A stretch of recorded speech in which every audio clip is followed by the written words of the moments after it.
And good morning, YouTube. So I didn't video as much this week, and mostly just because I've been on a long marathon work week at Amazon. It was just every day kind of the same. Hey, wow, look, there's a bird scooter clear the hell over here. That's interesting, considering that they don't, we're over a quarter mile west of the point at which they work. So let's see, date and time. It's 6:27 p.m. Thursday, May 5th, 2022. That's right, Cinco de Mayo. Yeah, that does make tonight an unofficial drinking night. You know, for years I kind of had a policy with Gilligan's that I didn't do amateur drinking nights, but I don't suspect tonight to be notably different than any other Thursday night at Bullock's, which is to say it's going to be busy as hell. It's very rare that I don't have a Thursday night show at Bullock's that isn't busy as hell, so not a problem. I'm cool with that. So yeah, I am running late. I usually try to leave for Bullock's at about I usually start heading out for the bus at around 5:45-ish. That's interesting. Canteen trucks, those are the same people that provide the break food for Amazon.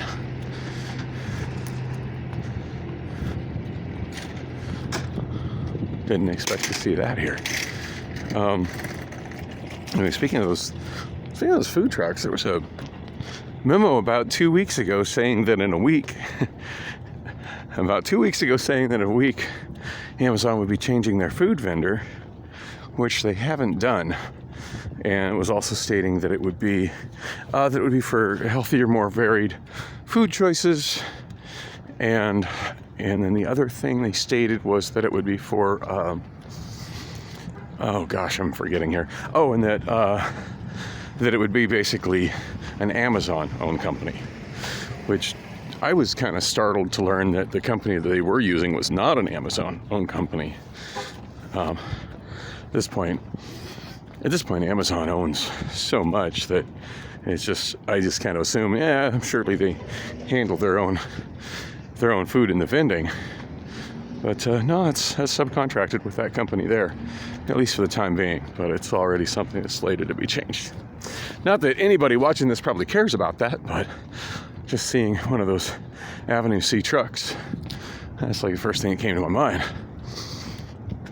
All right, so looking at my various bus options, I was initially trying to walk north to catch the 29 at 46th Street, thinking I would just take that all the way to the 27 and take the 27 north, or maybe try something to bounce me up between here and there to the 60, or maybe go north on, I don't know. I was gonna get on the 29 and figure it out from there. That's actually what I do sometimes with the buses. I know my various options when I'm riding, as far as routes that go in other directions, and which routes tend to move a little quicker than other routes. Of course, the move a little quicker than other routes thing is always severely offset by actually being there, because there's a lot of buses that just simply don't run. I believe it's due to a driver shortage, but whatever the reason, from my end, it's just an issue of not run.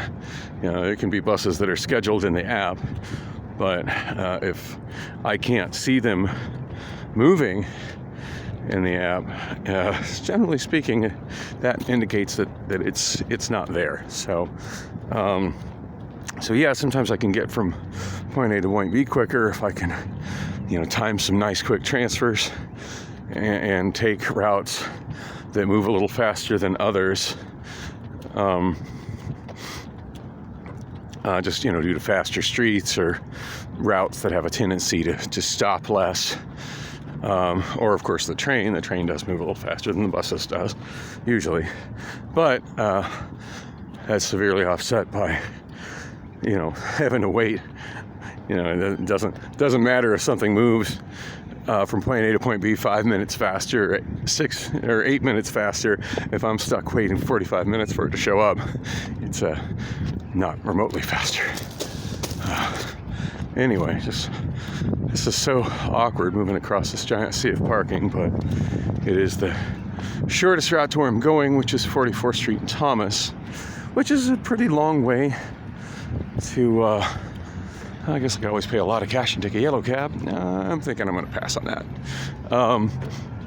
Yeah, it's a pretty long way to go to the bus, but anyway, when I checked the app, I had about 12 minutes to get to the stop at 46th and Thomas, which is roughly how long it takes me to get there.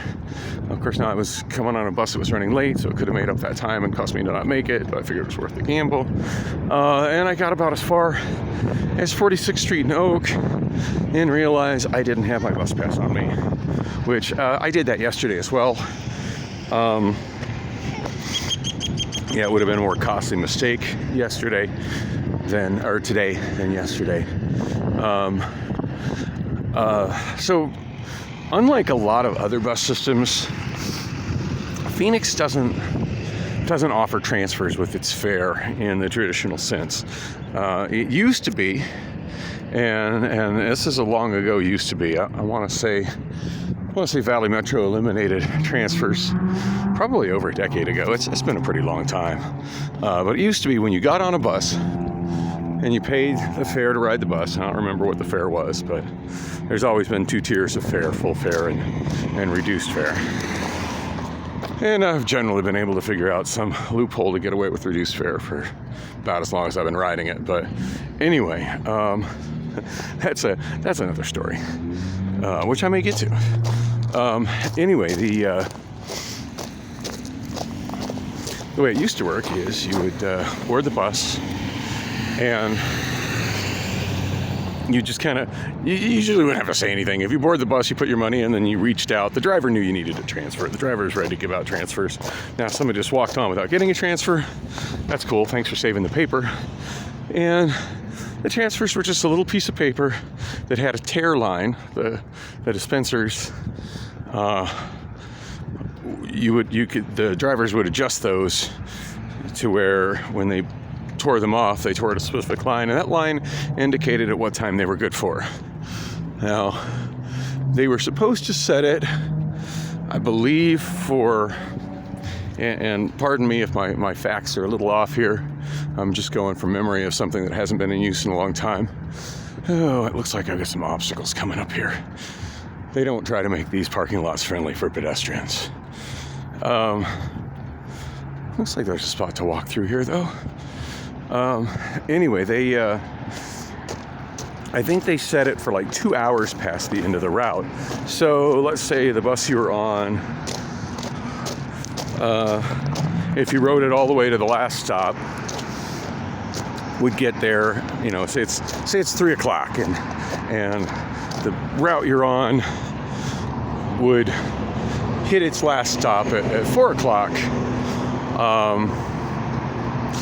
The transfers would be for 6 o'clock. And the theory on that is that should give you enough time to make however many bus transfers you need to make it to your destination. Now, believe me, this valley is so large and the transfers take so long that if you caught a bus up in, say, Peoria or North Glendale, and your destination was somewhere in Chandler or Gilbert, it is pretty much a guarantee your transfer wasn't going to get you to your destination. But it's very unusual for people to go that far, and it could be arguable that if you're going that far, probably you should pay like 2 fares anyway, or be spending an all-day pass, be spending the money for an all-day pass, since you're functionally going to be riding the bus all day. Of course, it shouldn't take all day to ride the bus across town, but hey, that's just how it works here in Phoenix. Our transit fucking sucks here. All right, 16 seconds to get across this road here. People drive on these big ass roads, and transit is an afterthought.